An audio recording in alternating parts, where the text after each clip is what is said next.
So last video, I laid down some information about the benefits of green tea. And today I'm going to make some green tea and give you a little instructional. So folks, it's not rocket science. However, there's a few things that you want to pay attention to when making green tea. I'm using our Gunpowder green tea. And this is from Divine Lotus Tea Company, of course, my company. And I'm using a metal spoon that's a teaspoon.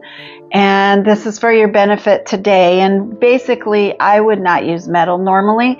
But what I'm showing you is that that's the measurement. And it's just a level teaspoon of green tea. And I'm going to put it in this little Gung pot.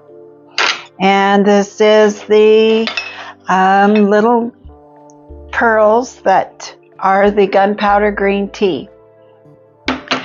The next thing you want to remember is that your temperature of your water wants to be around 180 degrees.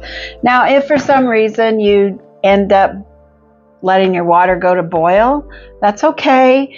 For most green teas, I would say Japanese green teas would be the exception.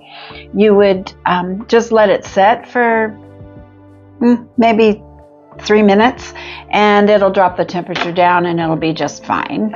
So then the next thing is to just put it over your tea, and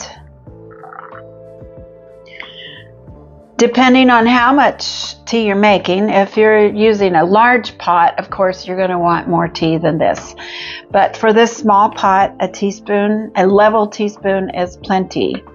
The next thing is that you want to leave it to steep for around 3 minutes, which I'm going to rush that a little bit because I don't want to hold up your time.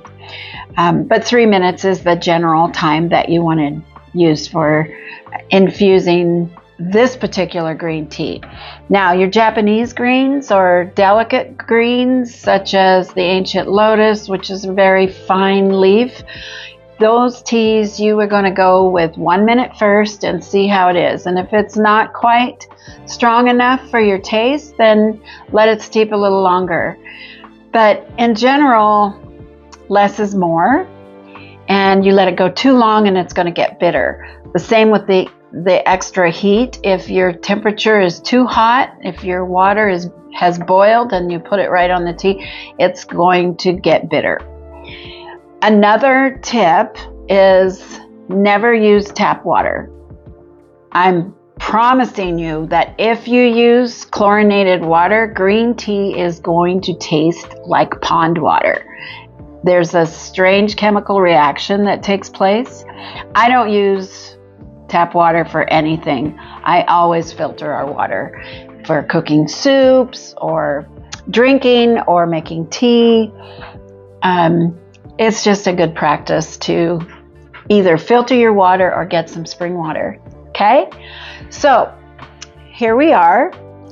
The tea is ready to pour, and this has been about 1.5 minutes now, and I think that's a fair time to hold a green tea. Like I say, the Gunpowder green tea is very forgiving, and you can let it go up to 3 minutes, depending on how strong you want it.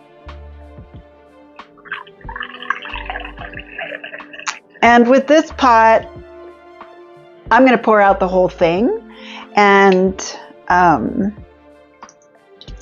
the reason for that is I am not able to take the infuser out. Obviously, it's got a little block here that keeps the tea leaves from going into my cup. But some pots actually have an infuser which you can take out. And that's what I would recommend doing. That way the tea doesn't keep letting loose and letting loose and letting loose until it gets very strong. And that allows you to have more than one infusion. This tea is so fresh, you'll be able to drink this 3 or 4 infusions. So it's a wonderful way to set a time aside for reading or meditation, or perhaps you're watching a movie, sharing moments with a friend. I invite you to allow tea into your life. And green teas are no exception, and they're easy to make. Blessings and have a great day.